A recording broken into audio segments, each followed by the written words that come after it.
যমুনা স্নান করে তিনি মথুরার মধ্যে প্রবেশ করলেন।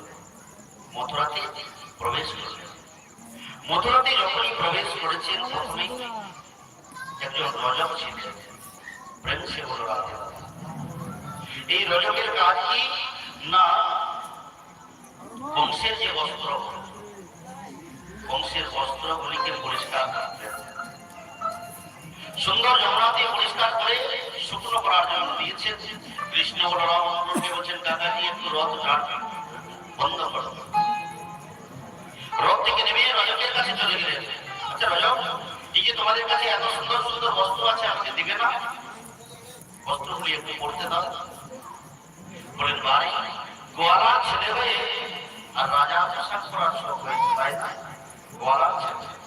রজক কৃষ্ণ বলরামকে চিনতে পারলেন না।